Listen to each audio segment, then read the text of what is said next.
The worst horror movie I ever saw was fucking great. Hello and welcome to This May Hurt a Bit. My name is James Strayer and this is John C. Myers. And we are a horror franchise podcast discussing each film in popular and not so popular horror franchises. And today we are talking about the entirety of Silent Night, Deadly Night franchise. We've come to the end. Merry Christmas, John. Christmas is over. In the words of my grandfather, dearly departed, every morning after we would finish opening the last present, he would just look around and say, well, it's all over. So that's how I always feel at the end of Christmas morning. Like Christmas or his life. Like, that's it for me. Yep. It's all over. So yeah, Silent Night, Deadly Night, it's all over. Christmas is all over. Yeah. 2022 is almost all over. And we watched 6 of these movies in a row. 6 days of Christmas. This is a little bit different than our other wrap-ups. Well, I guess it's, I keep thinking of it in terms of like the Friday the 13th, which was like so fun to wrap up because you could pick like, you know, your favorite final girl, your favorite kill, all that kind of stuff. These movies are like barely even related in a lot of ways. So it's harder to find the connective tissue on these. Well, I was thinking about it. It's a little bit like, I mean, Phantasm, and not to sound too pretentious about it, but Phantasm's like jazz, man. Because they're all just like variations on this theme about like sort of the fear of death and the unknown and all that stuff. Bros. They get weird and not necessarily like barely related continuity wise to one another, but that's like the same basic thread ties them all together.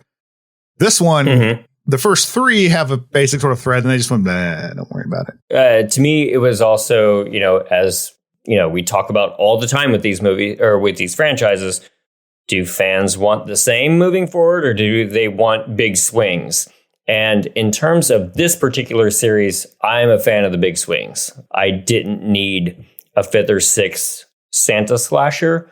I don't know if this is the main reason, but I know in our first episode, I just mentioned that like I don't watch a lot of like gross Christmas movies. I like the heartwarming stuff. I totally admit, you know, the sad stuff, the funny stuff. Christmas Carol is very gothic. It's very dark and it's a ghost story. But I don't typically go for the Black Christmas and the grime and stuff like that. So these I wouldn't gravitate towards anyway. But the fact that we got a toy maker out of it, all worth it in the end. A big swing like that is what I mean, you know. Right. Yeah. No, I just love Joe Petto. No, it is true. And I do think that people recognize, well, this name might still sell tickets, you know, and you know, move videotapes, I guess. But the whole concept of running out of steam, and absolutely it had. Like by part 3, when you've removed anything that was interesting about Ricky and just gave him a dome on the top, which thinking about it, and I'm sure budgetary restrictions and time restrictions could make it happen. But man, you could have made it snow inside his brain. Like when he was reminded of Christmas, like his brain like turns into a snow globe or something. Like that would have been fun. That is a great idea for a Christmas ornament. Oh, yeah. Like a snow globe with just the head with the globe on top of with it. The brain. You shake up his brain, you know, and you get a little snow globe action. Yeah. Like, oh my gosh, who would do that? Like Shout Factory or something like that? Yeah, something like that. Gosh. and you could like before you shake it, he's just stone faced, just kind of blank looking, and then you shake it, and he's stone faced and blank looking. But there's snow inside of his brain. Snow in his brain. Yeah. So Brian Yuzna going, I'm done with that, and just making this off the wall witch movie, The Initiation. Yeah, how do you come back from that? I mean, obviously in the Halloween series, after the diversions of 3, they went, well, no, people demand Michael Myers. This didn't have that. This didn't have the juice to be like, oh no, we need Ricky back. Yeah. This went, well, we'll just make it kind of about Christmas again, and it's fine. We're just cynically trying to move videotapes. And well, the funny thing is that like it clearly worked because we talked about it because it is a Silent Night, Deadly Night. Like I don't know if I would. I mean, I'm sure just from all the garbage that I watch, I would have gotten around to the Initiation anyway, just because I love Brian Yuzna. But in terms of talking about it on a podcast, I don't know if we would have necessarily. Right. So if you listen to the Friday the 13th one, you'll hear us talk about repeatedly how some of the latter ones felt like this just seems like a different horror movie, but they put Jason in it. And they just removed that common thread. They just went, well, it doesn't really matter. So I think it freed the filmmakers up a bit. to be like, well, we're just, you know, you're giving me some money and just kind of said, do whatever and make it kind of about Christmas. Cool. I have this witch idea in my head I want to do. I have this idea for a body horror puppet show thing that I want to do. Yeah. Boom. There you go. That frees it up by lacking a sort of centralized figure in the whole thing. I think you're able to take some of those bigger swings. Yeah. You know what would have, I'm just thinking about it now, like what would have brought it all cohesively together for me, because if you don't have a straight up Santa killer in every one of them, you don't have a Jason or a Freddy or something like that. I kind of wish, just looking back on it, there was an old man in every single movie that says that Christmas night is the scariest damn night of the year. Yeah. Because that allows you to just be like, well, great, that's our theme. Just using that as a guidepost would just be like, great, you can do whatever you want now. Just a guy going from town to town, witnessing horrible Christmas Eves. Why don't they listen? Yeah, and then just moving on like the end of the Hulk, just catching a ride to the next town, just walking dooming. Sadly. Yeah. Yeah. So that could have brought it all together, even if we didn't want a killer Santa running around. Do you think that you will watch any of these every Christmas now? Will any of these get into your each year rotation? I don't know necessarily that I would tie it to Christmas. I think the only like holiday horror movie I tend to watch is for a while. We didn't do it this year. We skipped it this year, but usually my partner and I will watch Santa's Sleigh, the Goldberg Santa movie, right? With Robert Culp, who appears in part 3. It's just dumb and fun, and it's super short. So it's like, yeah, fine, whatever. That's fun enough. Yeah. I don't know. Because I mean, there's definitely some I will revisit. I mean, I fell in love with 2 all over again. Because I remember it being ridiculous, but I really loved how stupid it is, and Eric Friedman just blows me away. Yeah, I'll definitely check out Initiation again. Whether or not that's at Christmas, I don't know. I would probably put on part 2 next Christmas, just because I feel like if you've seen part 1 and you've seen part 2, then you should just watch part 2 again. Yeah. For maximum like fun, especially with a group of friends or something. Yeah. I don't know if I'll ever watch part 3 again. Yeah. The only thing that I grabbed from that was the fun Twin Peaks stuff, which I'll always enjoy. But now that I've seen that, I don't care. So yeah, I don't know if part 3 will ever make it back into the old player again. The only reason 3 will for me is because I need to take a screenshot of the lead character's earrings. Because I swear to God, my sister had those same earrings, and I talked to her on Christmas. And I was like, "Do you have earrings that look like little people?" She's like, "Yeah, I think so." I'm like, "Okay, I gotta send you Silent Night, Deadly Night 3, right? Part 3, Merry Christmas." Maybe 5. Yeah, I don't know. I'm kind of like you that I don't necessarily gravitate towards Christmas horror stuff. I don't know if it'll be like a regular deal, but definitely I'd like to revisit some of these again because they were fun, and some like 2 is bad, but it's so much fun to watch. Whereas like 4 isn't great, but it's interesting as hell. Like it's got some neat kernels of things there, and a bit with 5 too. Sure. That just be fun to throw on and watch anytime. You got Christmas in July or something. Yeah. And I feel like I would put on 5 for the weird sense of like making someone watch it. Yeah. Like I haven't been that guy in a long time. Like, no, you gotta watch this. But like, I think for part 5, I think I would dip back into that guy around Christmas time for the toy maker. Well, especially if someone has only seen the first one, or like even only seen like 1 and 2, be like, yeah, this is where it ended up, man. Like it's here's Mickey Rooney. Yeah. Speaking of which, can you let the listeners know if you ever finished The Milky Life? I have not yet. It was the Christmas season. I was depressed enough. I didn't need to watch The Milky Life. No, it is still waiting to be finished. I've been busy watching other terrible things. Yes. Yeah, if anybody actually completed that movie, well, I mean, Justin did. I'd be curious. Yeah, Justin, if any normal person, quote unquote, no. I just heard Justin's laugh in my ears from that, but as he listens to this, yeah, I think we're all in agreement. We'll kind of leave 3 to the side. Revisit 2 and 5 primarily. 4 is its own weird outlier in a good way. Like, I don't even consider that to be a Christmas movie at all. in the least. I can barely even remember the tie-ins that it had. Ricky kills people with a Christmas tree. Like, that's about it. You know, Yes. like it's sort of very loosely. Are there any of these? Because we know that obviously the first one was redone in 2012 with Silent Night, which we covered. And then apparently there's talks for another reboot of the whole series, or at least just a remake of the first one coming out soon, or it's in production or something. Are there any of these that you would want to see remade, or someone else do their version of it? 3. Yeah. I'd like to see 3 redone, because my whole thing with remakes is like, don't remake a movie that already works. Right. Remake a movie that didn't quite turn out right. And if you can get, I don't care. I love the Brain Dome. I think it's so dumb and awesome.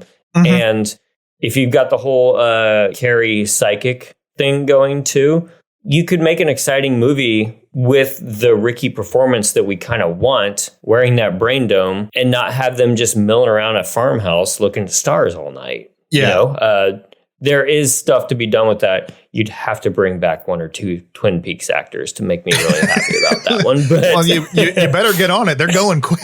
I know. God, it's terrible. Yeah. But yeah, I could see that done. I mean, you know, I made or I don't know if I did, but we cracked wise on the show about it basically being The Cell. But it would be fun to, I mean, it doesn't even necessarily have to be, it's Ricky, you know, but just that concept of this brain domed killer that has a side connection to someone has a lot of possibility to be a lot of fun and very silly, or even, you know, doesn't have to be silly, but it's a guy with a visible brain. So, you know, it's got to be somewhat campy, I think. Right. Well, and would he even wear a Santa outfit? Yeah. Like, because all the things that we're talking about wouldn't even make it a Silent Night, Deadly Night movie necessarily. Right. I just want the Brain Dome again. Yeah, that's it. Yeah, but same thing like with like you're saying, like remake movies that could use a tweak. Don't necessarily remake a good movie. I don't want part of me wants to say the Initiation, but at the same time, no, because it is kind of a cliched plot to a degree. Like, this sort of thing has been done before. Yep. But I think its flaws actually make it a little bit more interesting. I mean, there's like spackling you could do to sort of like make it a little bit more cohesive and stuff like that. But at the same time, I like it warts and all. Yeah, absolutely. And like, how are you going to improve upon a greased up Clint Howard? Right. Like, there's nobody else that I want to see in that role. I don't even want to see that, you know? Yeah. Let alone somebody else. What about a CGI grease? We'll just like virtually grease him up. James Cameron's going a long way. Yeah. He's just sitting on set shirtless with all these little dots on him and like, no, we'll just add the grease in post. It's like, why? I'm here. You know how many times I've been greasy? Yeah. I showered off to come do this. No, sorry, Clint. It's the future. Right. Our regular grease guys unionized. We can't afford it. Clint's like, I came up in the 80s. Like, I know what real grease is. I'm method. How would you rank these? Do you have a ranking? I feel like we're going to be similar, but I'm not sure. Yeah, probably, because I think mine would go. I'm almost hesitant to put one at the top, but I feel like I kind of have to, just because it was such a thing. Yes. So it feels a little perfunctory, but and I'm boring. So yeah, I'd put one up there, but then I'd probably go 1, 2, 4, 5, 3, and then like 3 a whole bunch of times before I do the remake. I really didn't like the remake. Yeah. I'm going 5 for the first one. And I completely agree with you on part 1 being the most important. And like, it has a look and it's a real movie and it's grimy and gross and pretty awesome. And let's not forget Anna Quigley. I kind of feel like pasted over part 1 in my head as we've talked about all these, and I've forgotten about the importance of part 1. I'm not suggesting we ever do this because, good God, but it kind of makes me want to go back and watch the part 1 after we get all the way through these and just be like, hey, remember where this started? You know? So I'm going to go the other way and just say, like, I'm going to knock part 1 out of the top and just say, I loved the giant swing of part 5 so much that's going to be my favorite, even though I fully acknowledge that part 1 is the better movie, the more important movie, all that kind of stuff. But it's all personal preference. Sure. Then I go 2 just because it's so damn fun and dumb and weird. And a performance like you'll never see anywhere else. And again, you just watch part 2 and not part 1. Right. I wouldn't suggest it necessarily. Yeah. But for a fun night at the movies with your friends, 2. Yeah, then I go 4 and 3. 3 I just don't need anymore. Yeah, 3's just... and it sucks because 4 is just such an interesting diversion, but I don't think it's better than 2 necessarily. Mm-hmm. That's a hard one, because it's a more interesting movie on its head, but 2 is just so weird. I think 2 it's obvious what's wrong with 2. Sure. And it's just sort of like, okay, yeah, this is just a clip show that you added some goofy stuff to. Whereas like 4 and 5 are a little bit more fun to be like, okay, well, what didn't work here? Why is this not working? What did work? Yeah. Like, it's wild that they were able to do this and that. It also got to think like with 3, you get the sense, and we talked about this, if not, I think on 3, and then I think Justin mentioned it as well. The idea that Monty Hellman was so proud of like how quickly he was able to just churn this thing out. Sure. How even for that level of like, well, I'm just kind of getting it done, Monty Hellman style. Yeah. It still had so much more artistry, I think, than the 2012 Silent Night. It's, I mean, that isn't to say like on a technical, on all technical levels or whatever, but it just, the 6th one just seems so rote. This is just what we got to do. And 3 still was like, well, we're doing something goofy here. Like, I know we're on like, we'll kind of do our own thing to it. And I thought that still worked a little bit better, even though it was still pretty boring. But as far as revisiting it, maybe, down the line, once we're podcast bajillionaires and we've watched the entirety of the Witchcraft film series and melted our brains, we'll be like, maybe we'll go back and rewatch the first one, see if it still holds up. See if it's important. Yeah. Mm-hmm. Even just chatting about our favorites and all that kind of stuff, I've already forgotten about the 2012 remake. Yeah. Just because it was so not, it's so perfunctory. It's just so there. And I know people like it, and that's cool, but it's just like I'll never come around to that era of remakes as I ranted about last time. I didn't even include it on the 5 in my ranking. It's easy to just kind of forget. It's just dead last. Yeah. It's cheap. It feels cheap, but I don't know. We talked all about it in the episode. You can listen to that and listen to us go off about it there. There's no final girls in this series. Well, in 3. There you go. Yeah. So I would say who's your favorite final girl, but that's a question for other series. So I guess standout performance. I mean, this is a very clear, obvious. Yeah, Eric Freeman, like that's by far and away. He is the anchor of this. Yeah, he was great. I liked we've gone on about Brian Brenner in 5. Yep. He's a weirdo there. I like Nath Hunter in 4, like the big goofballs of these movies. I thought were great. And of course, it was a small but important role. Reggie Bannister, always tying things together. Yes. As guy that hates women. Obviously, yes. But definitely Eric Freeman just coming in from who knows where and just going nuts with it. It's so much fun. Who knows where. Yeah. I mean, and also we went on about it in 5, but Mickey Rooney still brings the professionalism, the class, the level of performance that you want from Joe Petto. So right. We joke, but at the same time, I am serious when I think that every time he's on screen in that movie, he's working, right. and it's noticeable in these level of movies. Well, for some of my quibbles with 5, I do think when you have a character that you're like, oh, I wish I could see more of that character. Joe Petto's not that interesting of a guy. I mean, he built a fucking robot, so that's pretty cool. But but I think it is the performance, and like I know they're trying to keep it. I think they try to keep it too mysterious and had too many red herrings, or whatever. But like I really was enjoying his abusive relationship with Pino, and just like that. Seeing some of the dynamics of that, I would have liked to have seen more of, just because I thought the performance was actually pretty good in a movie I was not expecting that to be the case. Yeah.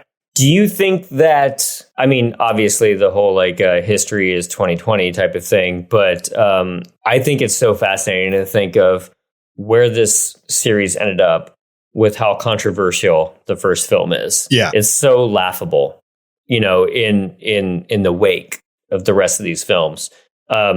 granted, that's just what people did even before social media. So now it would only be worse. But there's no sense that lived up to the hype and controversy of what happened. And I just want to be like, years in the future, I want to be like, did you guys see part 3? You know?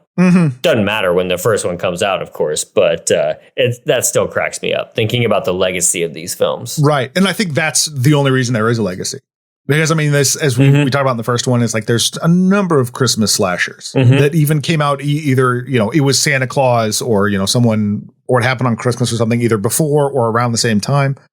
But I think that because that controversy kind of like moved this one up a little bit. Yeah. I mean, that was the only reason that name like held any water, that there might be a 3, 4, and 5. Yeah. So thanks.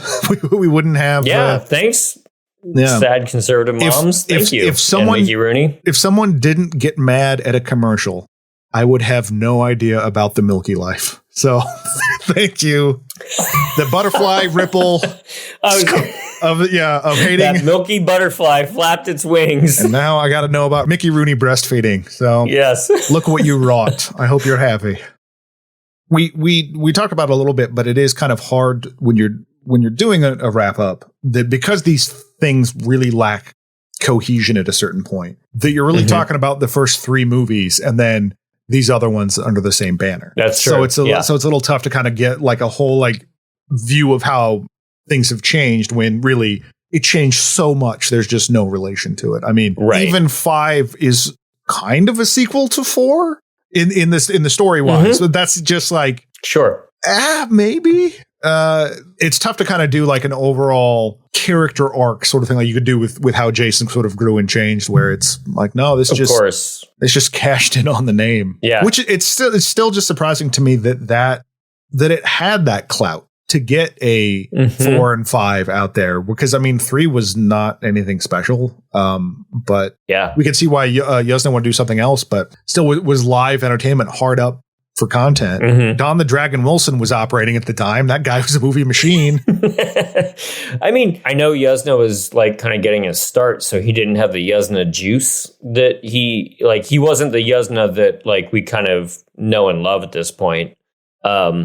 So it wasn't like he swooped in with his name because Society hadn't even come out yet, right? So it's not like he revitalized the franchise with his own name, but he did with his style to a point. Yeah. And Screaming Mad George, of course, lest we forget to mention him in this wrap up. Also, if you take away anything from this wrap up, watch Society. I think that's on Shudder. In fact, I think it's on Tubi even. Oh my goodness. Yeah. It's around. I want to say it was part of Criterion's things too. Like it's, I'm not saying really? That, but around October, they had a bunch of horror movies. So I could be wrong. But, Society used to be kind of hard to track down too, but it's luckily found an audience and is all over the place now. So. I was going to say definitely good body horror stuff, social commentary, which I think is currently a big trend in horror, and one of those where it's like, hey, what if we made the subtext text, but it's fun. It's real goopy. Let's dive into it. Favorite kill. Obviously, that means your top 3-ish. I mean, like the Leanna Quigley antlers thing, that's definitely in the running. Because that's a classic and it's neat, but like I have a weird affection for the Ricky electrocuting that dude and his eyeball exploding. Just because it's not like it's good, but I just really enjoy it. I like the eyeball pop. The bizarre killing of FEMA at the end of 4 with like the candle phallic finger things, sure. Just because it's so unexplained, and then probably the toy assault from 5. I think are kind of. My not in no particular order, my top 3. Toy Assault in 5 has to be up there. Yeah. Because it combines the weird sex stuff with the extra hand for some bad comedy, mixed with the weird toy with the rotating blades, mixed with the honestly uncomfortable toy soldiers shooting at the woman. There's something about those shots that are just more uncomfortable than the rest of the entire scene.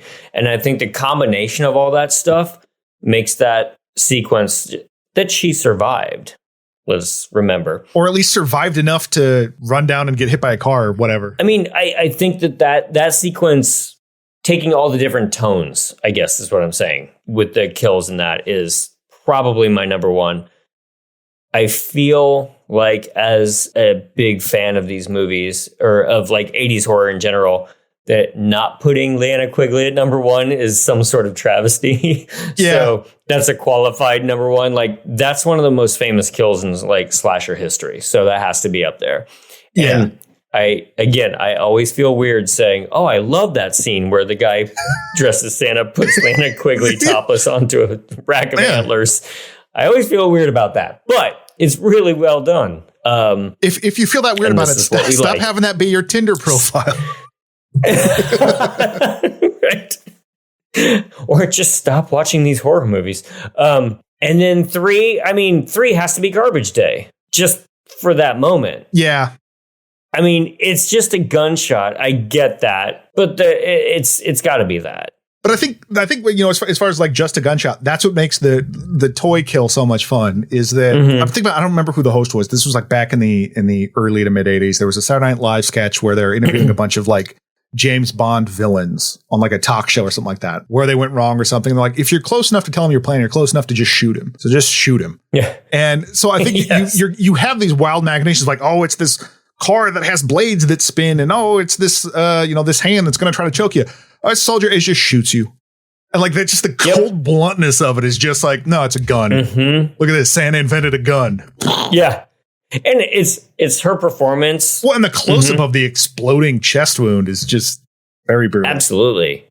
A realistic kill. Oh. Yeah. All right. So we've come to the point where we have to revisit our predictions from the first episode. Right. So do you remember what yours was? I listened back to them today. No, I think I'm confusing them with Final Destination. I think Final Destination, I said 60. I don't remember what I said with this, but I guarantee you it's too high. You said 60. Okay, I did say 60 for this one. Okay. I said 50. Right. Okay. I was leaning 60, and then I was just like, well, let's make this interesting. I'll go 50. Yeah. Total kill count for this franchise. If we want to know just to add a little suspense, we want to know by movie.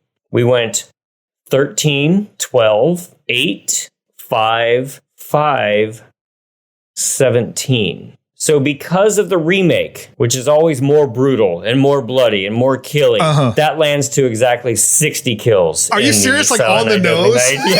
Yes. Oh my gosh.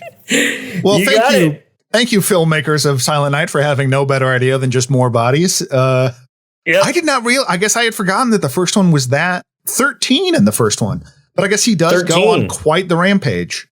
People in the store and all that. Wow. Wasn't there in the part 2 episode, we were just saying like, we can't just include the kills from part 1. So those were jettisoned. So they still managed 12 kills, but that includes just like him wandering around the neighborhood with a gun. Those are, quick and easy. God, considering gun violence these days, sometimes that kind of statement comes off really bad. Yeah. Geez. But it's just brutally ending someone's life very quickly. It's not a big deal. Yeah.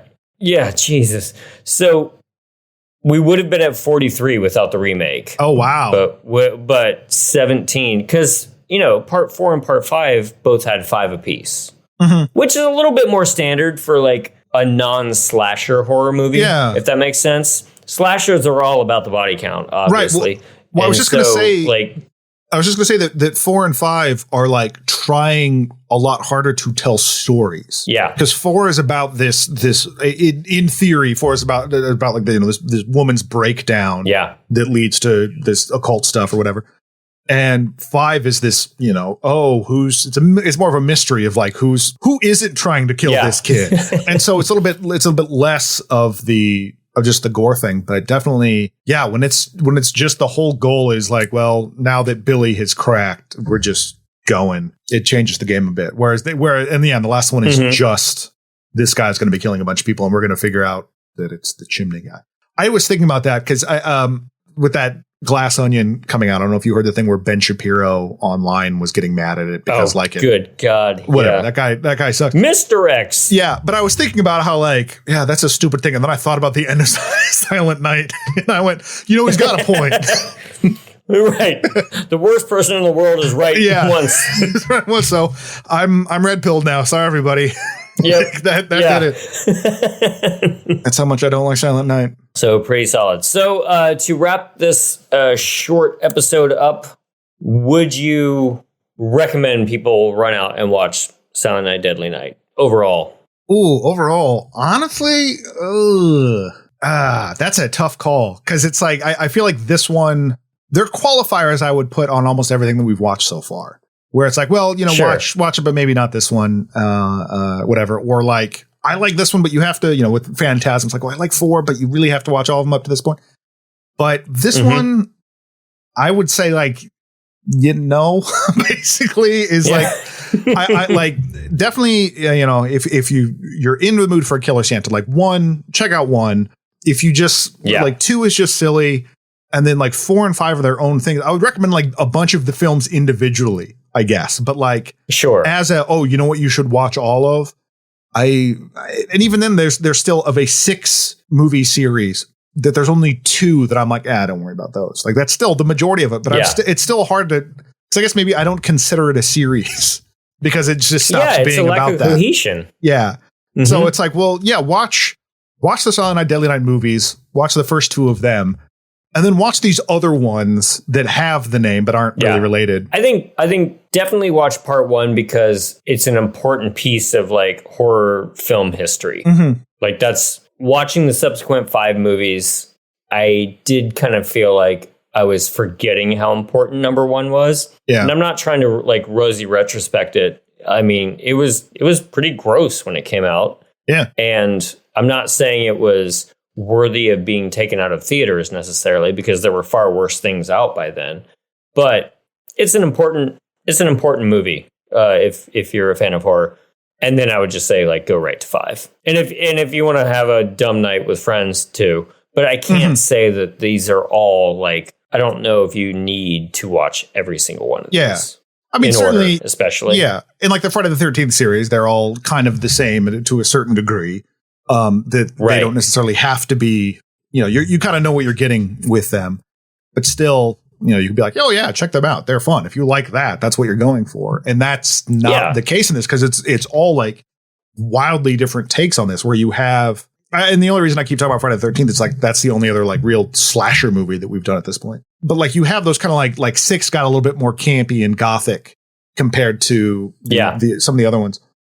Whereas this is just all over the map. Mm-hmm. But I would like to shout out listener Christine Greco, who commented on our Instagram page that her ranking, she said she's been watching this with her husband. That made it sound like he allowed her to watch it. No, but she and her husband have been watching these series, and her ranking of the first 5 anyway. She didn't. I don't know if she had watched the remake. Was 1, 5, 2, 4, and 3. So not too far off of yours. Yeah. I think we're simpatico on that, definitely. But way different than mine, so we're enemies now, Christine. Sorry. Yeah, exactly. No, but thank you very much for reaching out. I'm glad you've been enjoying the show and been enjoying this weirdo film series. Yeah, absolutely. That's a good segue into it's a whole new year next year. It is, and we've been doing this almost a year already, which is wild. Yeah. So we've done Friday the 13th. Mm-hmm. We've done Phantasm. That's correct. Final Destination, Silent Night, Deadly Night. Those are the 4. There are so many out there. Now, I am a person that gets anxiety over big decisions. Change is slow for a person like me. What's the next big movie franchise to watch? Do you do a Nightmare? Do you do a Hellraiser? And people have asked for Hellraiser, and I have this weird thing where I'm like, I like that one too much. I need to wait just a little bit longer before we tackle that one. Mm-hmm. So I think what we're going to do next, if you want to fire up your Tubi or purchase a Blu-ray disc set of it, which is, I think only like $30 or so. But I think what we're going to do is start off the new year with Wishmaster. Wishmaster. When's the last time you've even thought of Wishmaster? I could tell you. I mean, I can tell you yeah? because Facebook reminded me of it because, and I'm sure I'll talk about it because I had to for the other podcast I'm on, John and Alex Hate Stuff. We watched Wonder Woman 84, and I said that Wishmaster is a better version of Wonder Woman 84. And I guarantee you, I will get into that when we talk about the series. That's awesome. Yeah, there are 4 Wishmaster films, and that has not been remade yet. So we're going to dive into that one. There is a very special guest that I'm hoping that will appear for at least one of those films. The Wishmaster himself. Yes, exactly. Who has told me, let me know when you get around to Wishmaster, that's just fun on its own. So, I think we're going to dive into that one. And then we'll take on a big meteor one after that. Mm-hmm. So if you haven't seen those, I've only seen the first Wishmaster, I think. I have. I know for a fact I have only seen the first one. We are also considering going to bi-weekly because it's a little bit easier for people to watch along with us, which is like kind of half the fun to me. It also just means that John doesn't have to edit a podcast every single week, in addition to his day job. So, well, it's also a little bit easier to get scheduled guests and whatnot. We've been very thankful for the people that have joined us this year, and we'd like to get some more. Having that sort of flexibility will be nice as well. I think so too. Yeah. So, we may go to bi-weekly or just like drop one when you don't expect it, because you never know with us in the middle of the night. Just surprise. Wishmaster. Deliver it to your doorstep. All right. So thanks for joining us this year on our new podcast. It's been fun talking to people about this, and it's been fun talking to John about this, and Michael. Likewise. And Greg and Dan and I think Justin. That's our only Justin. Gee whiz. Yep. But yes, we're hoping to have more guests on in the future, and we will talk to you in the new year. Happy New Year, and get on that Wishmastering because we'll be quizzing you in early January. Yeah. And you can follow us on Instagram at This May Hurt a Bit Pod, or on Twitter, if it's still functioning, at Hurt a Bit. It's been awesome to hear from people. Thanks for reaching out. Yeah. And we will see you next year. Good night. This has been a Two Penguins Media production. It was produced by James Strayer and edited by John C. Myers. Logo by Ethan Kimberling, and music by Michael Arthur Holloway, who you can find on Bandcamp. Follow us on Instagram at This May Hurt a Bit Pod, and on Twitter at Hurt a Bit.